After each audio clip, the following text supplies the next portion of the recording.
Cris, por que será que as empresas familiares, quando querem governança, priorizam mais o que tem a ver com gestão do que o que tem a ver com relacionamentos familiares? Será que porque falar sobre técnico, a tecnicidade dói menos? Será que é por isso? Eu acho que falar do íntimo, da emoção, é um terreno muito instável. Mas se é familiar, não faria mais sentido cuidar desses vínculos familiares como prioridade? Faria sim, só que isso aí, né, Vanusa, exige muito mais maturidade, escuta, prestar atenção naquilo que não é tão tangível, tão visível, é aí que nasce o problema. Então as empresas escolhem cuidar do que é mais fácil de medir, de controlar e acabam deixando de lado o que realmente pode comprometer o futuro da empresa. Esse é o ponto. O problema é a gente entender que a governança não é só técnica, ela é um pouco afetiva. Mas existe risco nisso? Investir apenas no que é gestão da operação e operação e ignorar o vínculo entre os sócios é perigoso? É super perigoso. Eu nunca vi uma governança conseguir, aumentar o grau de maturidade da governança quando a gente negligencia isso. Nunca vi. E tem saída para uma empresa que prioriza a gestão e negligencia os vínculos que sustentam o negócio? Sempre tem, né? Então, com conversa, com escuta, deixar de fugir daquela parte simplesmente que é mais importante, que é a parte humana. Governança, ela é também sobre vínculos.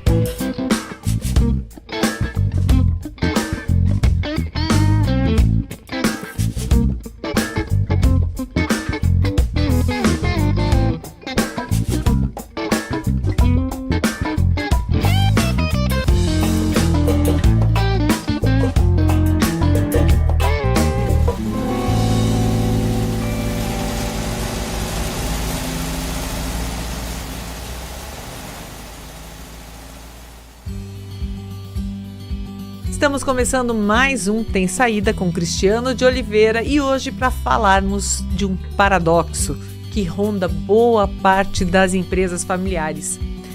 Elas dizem querer governança, mas evitam justamente os aspectos que mais precisam ser governadas. Oi, Cris. Oi, Vanusa.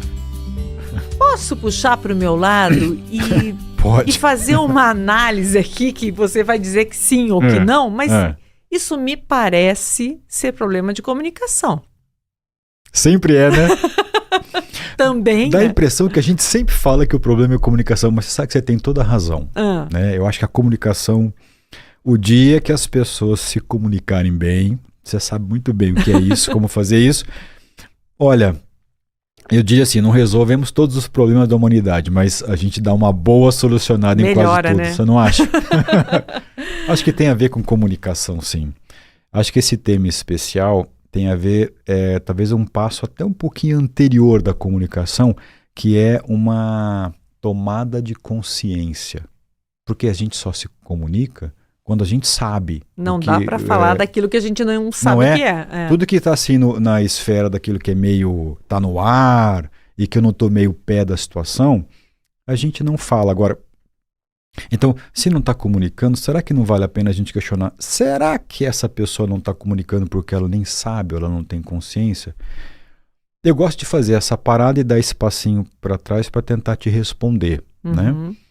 Olha, vamos lembrar de um bate-papo aqui que a gente... Na verdade, eu estava lembrando aqui do nosso primeiro episódio, a gente tentou responder o que é governança. Sim. Para você que está vendo, dá uma assistida lá, que está lá, né? A gente abordou um aspecto muito mais de cultural do que propriamente estrutural, né? Então, quando você fala assim, minha empresa não tem governança, precisa melhorar a governança.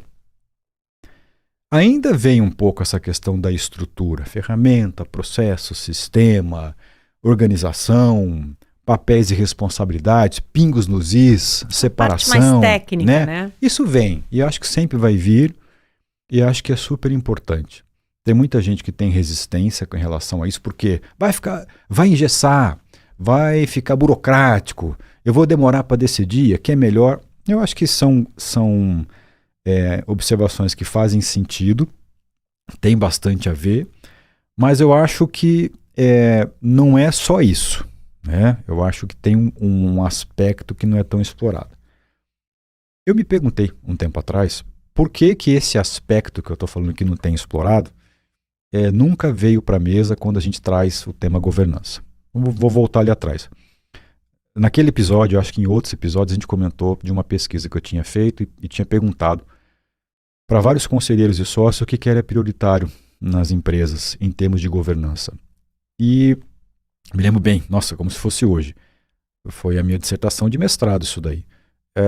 Nós queremos estar alinhado com leis e regulações. Ponto. Isso veio em primeiro lugar. E depois as primeiras práticas que vinham logo depois dessas, todas elas tinham a ver com gestão, tinha a ver com estrutura. Por exemplo, eu quero tratar bem os dados, eu quero indicadores para que eu possa tomar decisão, eu quero construir um orçamento para que eu saiba exatamente o que vai acontecer, como é que eu vou me comportar no tempo.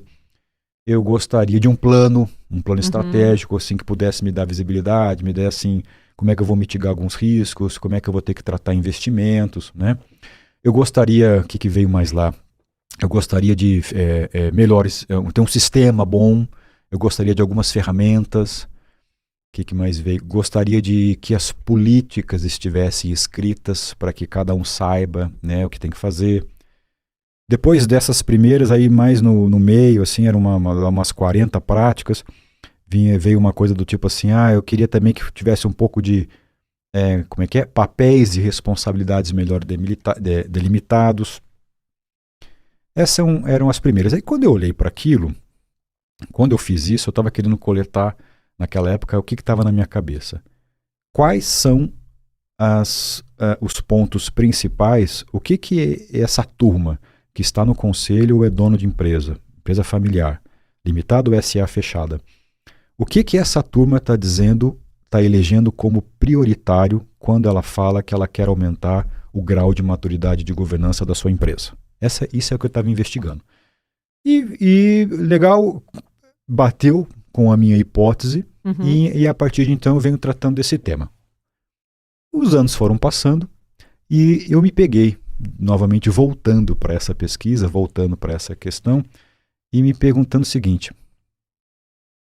depois de constatar, minha hipótese já era aquela, depois de constatar isso numa pesquisa, depois de constatar numa experiência prática dessa última década, eu fui percebendo o seguinte, que o enrosco nessas empresas não estava só relacionado a essas práticas que eram as mais requisitadas. Tinha muito a ver com uma história afetiva, com uma história de relacionamento. Tinha bastante a ver com uma história de como é que é o comportamento do Joãozinho, como é que é a atitude da Mariazinha. Isso era o que mais me ressaltava aos olhos e é isso que eu percebia que ficava assim, dominando aquele ambiente de um grau menor de governança, né? E eu falei, outro dia eu pensei assim, mas por que, de uma certa maneira, por que se evita? Quando eu perguntava assim, qual que é o teu problema? O que você quer? O que falta para você? Isso que eu acabei de dizer, essas coisas mais práticas e mais técnicas. Na hora de entrar na operação, de entrar naquela sociedade, eu percebia que a atitude, o comportamento, o relacionamento, os desentendimentos, a proximidade afetiva, tudo isso que acontece muito em empresas familiares, era muito mais dominante do que a própria necessidade de uma estruturação.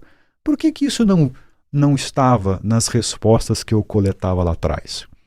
E aí eu pensei assim, puxa, eu acho que os anos estão me encorajando a dizer o seguinte, existem coisas que são evitadas durante a compra de processos de governança. Eu quero comprar mais governança. E, como se não bastasse, no meu ponto de vista, as coisas mais importantes são essas que são evitadas. E não se compra, né? Aí eu me peguei voltando para o passado, revisitando essa estrutura, que ela ainda continua atual, só que acrescentando agora uma outra pergunta. Já que eu sei quais são as práticas prioritárias, e não me entendam mal aí quem está escutando, são necessárias, ponto, né? O que fez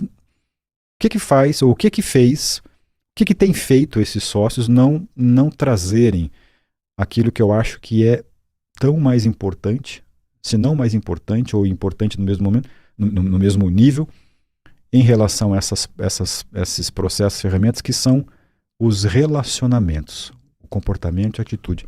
Por que isso não veio lá atrás como algo também a ser comprado, a ser adquirido, a ser tratado, transformado, etc. Né? E eu me perguntei, fiquei me perguntando isso e venho tá me perguntando isso. Ou eu estou com um olhar muito viciado, né, de estar sempre querendo observar essa questão de relacionamentos, ou, além do meu olhar viciado, isso é uma verdade, porque toda hora que eu estou numa operação, ajudando uma família, ajudando uma empresa a construir melhores práticas de governança, aquilo que é evitado é aquilo que mais precisa ser trabalhado, que são essas questões do comportamento, da atitude, do relacionamento, que com mais ou menos ferramenta ou mais ou menos processo, continuam atrapalhando do mesmo jeito, né? E você acha que isso é uma característica, talvez, de povos como o Brasil, que são, né, dos latinos, que a gente tem mais cuidados para falar com o outro, aí para não ofender você acaba não falando, ao contrário, por exemplo, nem são os latinos, né? Vamos pensar aqui no Brasil mesmo. Porque se você pensar, o norte-americano é mais direto, o europeu é mais direto. Você acha que isso é geral ou é uma característica aqui das empresas familiares brasileiras? Eu acho que tem um pouco a ver com o nosso jeito, sim, com a nossa cultura. Eu acho que sim. Eu acho que se você pegar lá a parte norte da Europa, ou mesmo, o pessoal tem uma cultura mais direta, mais prática, né? O próprio norte-americano também tem um pouco disso, bastante voltada para resultado, então faz o que tem que fazer para dar resultado. Menos emotivo, menos sentimental, menos afetuoso, e dinheiro é dinheiro, negócio é negócio, vamos tratar daquilo que é importante, né? Eu acho que sim. Eu acho que esse nosso sangue quente, esse nosso sangue que é mais afetuoso, ele nos traz mais assim, melindres. Mas antes mesmo disso, você falou que não é uma questão da comunicação, eu acho que é, mas antes mesmo disso tem uma questão seguinte, a impressão que eu tenho é que isso não está totalmente na esfera da consciência. Tá? É possível quando você faz um diagnóstico, é possível quando você faz uma pergunta para um sócio ou para um líder, quais são os problemas que está fazendo com que você queira aumentar o grau de governança? Pô, tem um problema familiar, tem um problema de relacionamento, de meu primo que está ali, meu cunhado, minha tia, minha mãe. Não é fácil você, num ambiente de trabalho, se posicionar mediante coisas que o negócio precisa para um parente. Isso não é muito fácil. Nunca vai ser fácil. É difícil mesmo, né?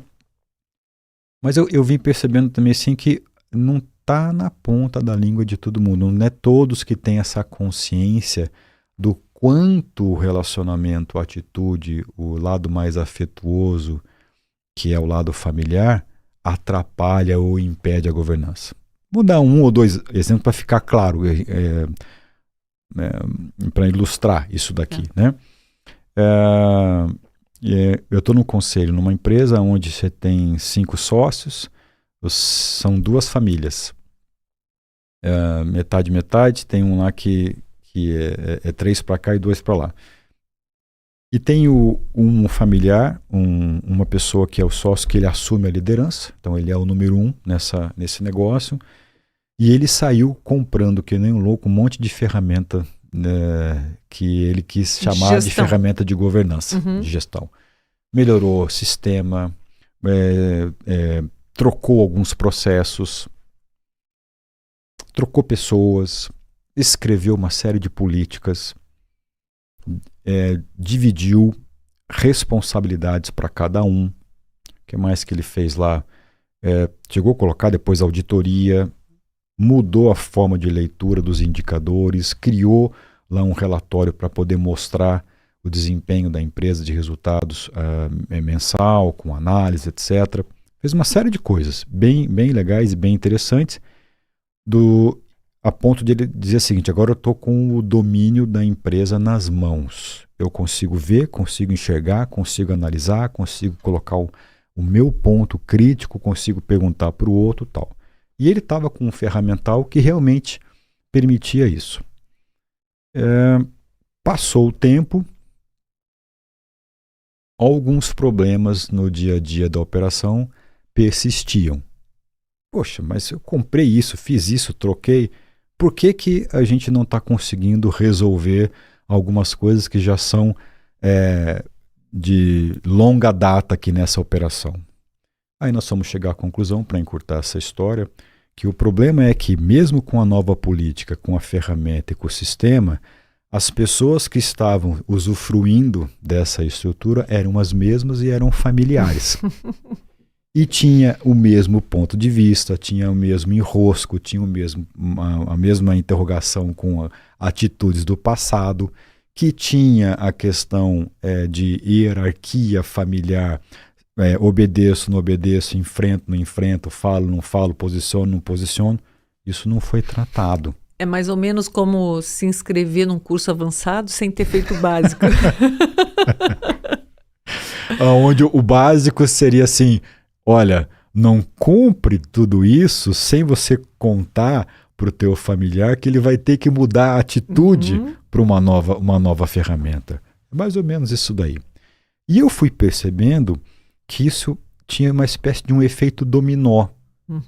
Por onde eu tenho passado, eu tenho percebido, isso tem um grau de importância grande. Não deveria vir dissociado ou não deveria vir em segundo momento, quando você está comprando essa ferramenta. Deveria vir junto, caminhar junto. Eu vou mudar a estrutura, eu vou melhorar os meus processos, ferramenta, mas ao mesmo tempo eu vou tratar de algumas questões familiares que são mais sensíveis, que são mais afetivas, que são emocionais, mas que se eu não fizer isso, a gente não vai conseguir absorver toda essa parafernália que a gente está comprando na sua plenitude. No fundo, é isso. Como isso se repete, me fez eu fazer essa questão, né? Outro dia eu pensei assim, outro dia já faz um tempo que eu estou com a cabeça nisso já há um bom tempo. O que se evita num processo de governança, de aumentar a maturidade? Quase sempre as minhas respostas são as mesmas. Se evita tratar daquilo que são assuntos familiares, societários, que envolve mãe, filho, primo, irmão, cunhado, parente, falar umas verdades e colocar os pingos nos is. Os pontos sensíveis, né? Então, se aproveita com a estrutura que você comprou de gestão, sim, mas não se aproveita na plenitude, todo o ferramental comprado, se você não resolver alguns aspectos que a gente falou, é mais sensível, é afetivo, é emocional, é de relacionamento, e onde as razões desses comportamentos são intangíveis. Irmãos que brigaram a vida inteira teletransportam isso para o dia a dia. Agora, não cabe ao mentor, digamos que normalmente num processo de governança aí tem alguém por trás, né? Que vem trazer tudo isso, explicar como é que funciona, como que coloca, né, ali, em que etapas vai se colocando em prática, enfim. Não cabe a essa pessoa fazer um diagnóstico antes dessas relações e das necessidades que essas relações têm de mudança? E, se ele fizer, será que os sócios vão querer saber disso? Acho que essas duas... Olha, cabe. E não. Os sócios não vão querer saber disso. Eu me lembro de um outro exemplo que eu fui chamado também, que era para resolver. Tem sempre o pedido direto e o pedido indireto. Isso também é uma máxima que eu já constatei, né? Normalmente o pedido direto é aquele assim, me dá as ferramentas, eu quero ler o negócio e preciso isso aqui, estruturar, preciso colocar no papel, documentar, enfim. E o indireto está muito mais relacionado com esses relacionamentos aí, com essa questão mais afetiva, né? O exemplo que eu lembrei aqui, o outro foi o seguinte, também numa sociedade ali eram gerações, primeira e segunda, geração 1 eram praticamente três fundadores que fizeram o negócio juntos, irmãos, e tinha os filhos, que são os primos embaixo, né? Na segunda geração.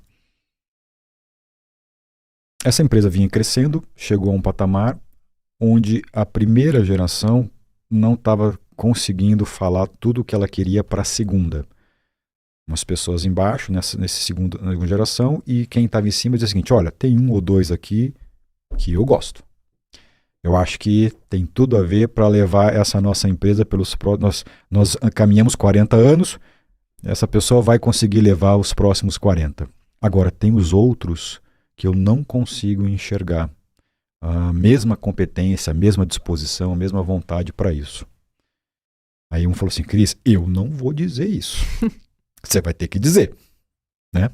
Eu falei: olha, deixa eu fazer a leitura, eu chego, faço a leitura e vou colocar para você aqui uma crítica depois, né? E eles tinham feito vários processos assim de compra de gestão bem interessantes, que depois de 1 ano e meio, começaram a usufruir disso daí. Mas quando se trata de relacionamento, você tem que ter uma disposição. Não adianta que venha alguém de fora e dizer: olha, vai fazer isso, ou fale isso, ou observe isso, ou você não está tomando consciência disso. Alguém de fora pode trazer um pouco de luz, pode trazer alguns temas mais sensíveis para que isso venha para a ponta da língua. Mas alguém de fora não consegue tratar totalmente disso se você não colocar energia e você querer ter disposição para resolver. Olha, para a gente vencer essa etapa aqui, você vai ter que falar isso pro teu filho. Ah, isso eu não vou falar. Não, isso não, nunca. Não dá para falar isso. Depois mas você enxergo. Você está vendo? Estou vendo. Você sabe onde isso vai dar? Mais ou menos, mas eu presumo que vai dar num lugar que não vai ser bom. Então, o que adianta você determinar um papel, uma responsabilidade, se você está enxergando que esses processos que você está comprando não vão ajudar? Porque quando a pessoa enxerga, vai lá, treina, desenvolve, dá tempo, tal, entra numa trilha normal e com sucesso. Né? Tem muito apoio de fora que ajuda a desenvolver essas pessoas. Mas quando a coisa já está meio escancarada, fica muito mais assim: puxa vida, a gente vai ter que se posicionar para isso, né? Então existe uma expectativa indireta de que quem está de fora vai ser uma espécie de uma chancela para poder argumentar: isso aqui não sou eu que estou falando, é um especialista que veio de fora dizendo: nós temos que fazer uma reformulação aqui e você, Joãozinho, Mariazinha, não podem continuar aqui, porque senão a gente não vai conseguir avançar. Então tem uma expectativa que alguém de fora possa vir fazer uma reformulação naquilo que são aspectos emocionais, afetivos. Mas é uma ilusão achar que quem está lá vivendo não vai ter participação nisso junto. Tem que ter participação nisso junto. E como isso causa ansiedade, é difícil, são aquelas conversas difíceis, como isso traz muita expectativa, como é que eu vou dizer isso para uma pessoa que faz parte da minha família, isso praticamente quase sempre é evitado ou é sempre deixado para o segundo momento. Então o ponto que eu estou alertando é o seguinte: não estou trazendo um eureka na separação disso. Eu estou trazendo o seguinte, que a consciência deveria ser um pouco maior e esses aspectos não deveriam estar numa segunda ordem. Deveria estar na lista de prioridades daquilo que tem que ser formulado. Aquela pesquisa que eu fiz lá atrás, que foi a origem, o gatilho para esse raciocínio, foram entrevistados 200 pessoas. É um bom número de uma amostra. E todos eles fizeram uma eleição de aspectos de gestão e deixaram aspectos mais voltados para a família, alguns aspectos da sociedade, alguns aspectos que estavam mais relacionados com comportamento, em segundo plano. Não tinha o mesmo grau de prioridade. Por quê? Porque é difícil e é sensível. O tempo tem me mostrado que deixar isto, evitar, trazer para a mesma página imediata, deixar para um segundo plano, prejudica e muito a ação de você comprar reforma de governança com gestão, com ferramenta, com sistema, com processo, com política e com descrição daquilo que é papel e limite de cada um. Mas como é possível você auxiliar esses sócios, né, na tomada de consciência, mas não só a tomada de consciência, na atitude necessária pós-tomada de consciência e não depositar só em você essa expectativa, né? Como fazer isso para poder gerar a transformação. É difícil. Pense assim, ó, quando você vai conversar com alguém o que você encontra nessa esfera? Você encontra ressentimento, você encontra desconfiança, né? Você encontra, sabe aqueles assim, jogos silenciosos, familiares. Você encontra no mercado de gerações, né, herdeiros ou gerações abaixo, já uma consolidação de que essas pessoas não são preparadas ou não vão ter condições de se preparar para aquilo que a nossa empresa precisa.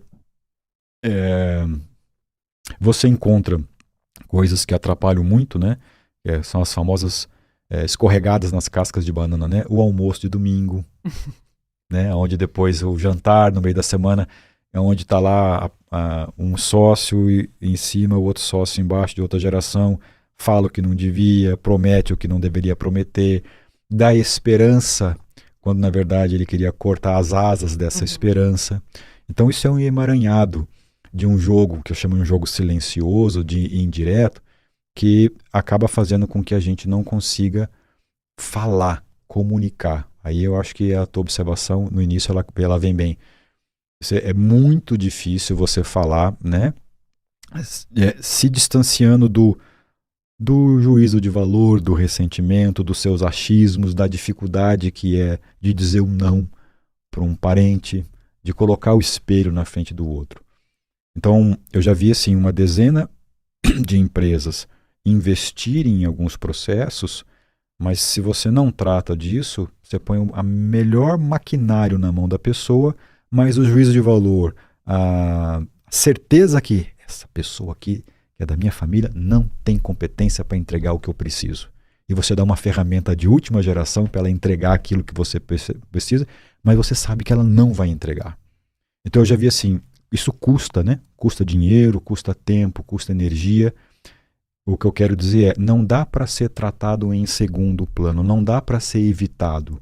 Não dá para a gente elencar as práticas prioritárias voltadas para a gestão e deixar essas outras práticas voltadas para a família ou para a atitude, para o comportamento, para o relacionamento, para essas coisas que já são meio consagradas em juízo de valor, não dá para deixar isso para segundo plano, né? Então, como é que você faz para alertar? Qual que é a saída para isso, né? A saída, pelo menos quando eu estou tratando, é de tentar trazer isso para o mesmo plano da importância daquilo que tem que ser reforma na gestão. Eu estou entendendo, essas 10 coisas que vocês estão falando aqui, faz todo sentido. Agora eu quero acrescentar mais 5. Posso? Quais são? Aí eu vou bem direcionado para esse tipo de atitude, comportamento, juízo de valor, de ressentimento, desse jogo silencioso, que pode ser assim a alma do negócio, que se a gente não mexer, não vai dar bom. Você acha que dá para dizer que quanto mais estruturada a relação familiar, mais chances a empresa tem de ter sucesso?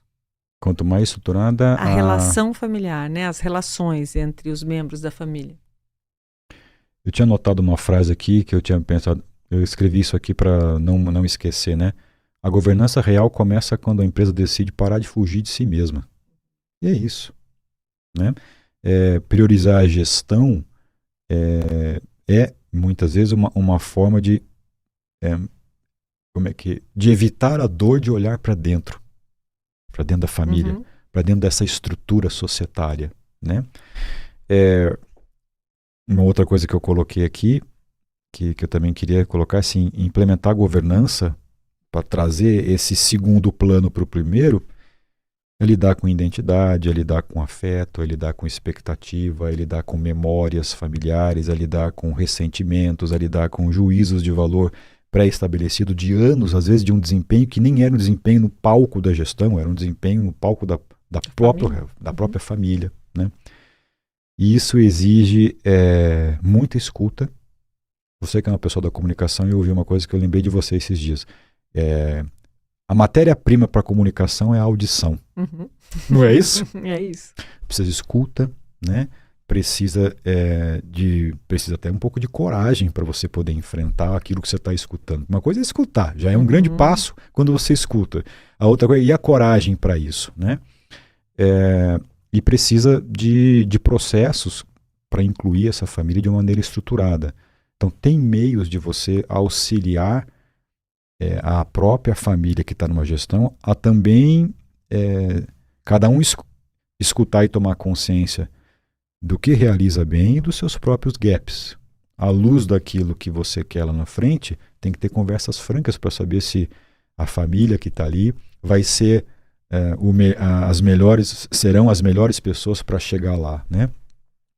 Então, eu acho que a saída para isso é dar um alerta e uma consciência para o empresário e dizer o seguinte: não deixe para segundo plano. Quando você for priorizar, quais são as coisas mais importantes que você precisa para aumentar a sua governança? Cite as de gestão, mas inclua essas também, porque essas aqui, na minha humilde experiência, elas estão num guarda-chuva acima dessas ferramentas de gestão, sabe? Resolva o básico antes para ir para o avançado. E o medo de resolver o básico quando se trata de emoções, quando se trata de afetividade familiar. Não é simples, né? Isso não é simples. Mas se não for tratado, você perde muita oportunidade de melhorar e de crescer a sua governança comprando gestão. Não é isso? Pode ajudar, mas não vai resolver. Né? Eu acho que esse é o principal alerta, né? Que eu vejo e eu não... Se eu tivesse que fazer de novo uma segunda pesquisa, eu ia colocar uma outra hipótese com essa pergunta, né? Pois olha, eu estou achando que já está na hora de você fazer essa segunda pesquisa. Está na hora. Tem um pessoal me chamando para fazer um doutorado. Eu falei, cara, mas doutorado é encarar mais 3, 4 anos. Será? Né? Será que dá? Mas a gente, se essa inquietação aumentar muito, aí eu vou colocar lá e vou tentar pesquisar e vou fazer uma nova pergunta. Eu acho, das minhas várias hipóteses, é o seguinte: eu cairia naquilo que eu falei no começo. Falta consciência de que isto atrapalha. Existe essa consciência, eu sei disso.